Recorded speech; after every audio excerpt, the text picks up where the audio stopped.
امریکہ کا ایرانی ڈرون مار گرانے کا دعویٰ، مشرقی وسطی میں کشیدگی میں اضافہ۔ نیوز 18 کے ڈیجیٹل پلیٹ فارم میں آپ کا خیر مقدم، میں ہوں آپ کے ساتھ مدثر میر۔ امریکہ نے دعویٰ کیا ہے کہ اس کی فوج نے ایک ایرانی ڈرون کو مار گرایا ہے، جس کے بعد مشرقی وسطی میں کشیدگی ایک بار پھر بڑھنے کے خدشات پیدا ہو گئے ہیں۔ امریکی حکام کے مطابق یہ کارروائی امریکی افواج کے دفاع کے لیے کی گئی، کیونکہ مذکورہ ڈرون امریکی فوجی تنصیبات یا اہلکاروں کے لیے خطرہ بن سکتا تھا۔ ایران اور امریکہ کے بیچ مذاکرات متوقع ہے۔ مذاکرات کا مقصد خطے میں بڑھتی کشیدگی کو کم کرنا اور ممکنہ فوجی کارروائی کے خدشات کو ٹالنا ہے۔ اس بیچ امریکہ نے ایرانی ڈرون کو مار گرانے کا دعویٰ کیا ہے۔ امریکی فوج کا کہنا ہے کہ اس نے بحری بیڑی کی جانب بڑھ رہے ایرانی ڈرون کو مار گرایا ہے۔ امریکی سینٹرل کمانڈ ٹیم ہاکنز کا کہنا ہے کہ بحری بیڑے اور اس پر موجودہ عملے کے تحفظ کے لیے ایرانی ڈرون گرایا ہے۔ واقعہ میں کسی امریکی فوجی یا فوجی ساز سامان کو نقصان نہیں پہنچا۔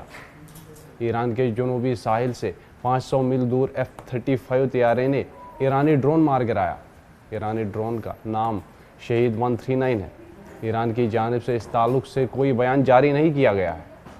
الجزیرہ کی رپورٹ کے مطابق نامعلوم حوالے سے ایران کی نیم سرکاری خبر رساں ایجنسی تسنیم نے بتایا کہ بین الاقوامی پانیوں میں ایک ڈرون کا رابطہ منقطع ہو گیا، جو پاسداران انقلاب کو ڈیٹا فراہم کیا کرتا تھا۔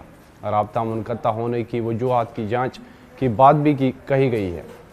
ادھر میڈیا رپورٹس کے مطابق ایران مذاکرات کے مقام کے تعین پر غور و خوض کر رہا ہے۔ کچھ میڈیا رپورٹس میں یہ دعویٰ کیا جا رہا ہے ایران استنبول کے بجائے عمان میں بات چیت کرنا چاہتے ہیں۔ تاہم اس حوالے سے بھی ایران نے کوئی بیان جاری نہیں کیا ہے۔ اس کے ساتھ ایران صرف جوہری پروگرام پر مذاکرات کا خواہاں ہے، جبکہ واشنگٹن جوہری پروگرام سمیت دیگر مسائل پر بھی بات چیت کرنا چاہتا ہے۔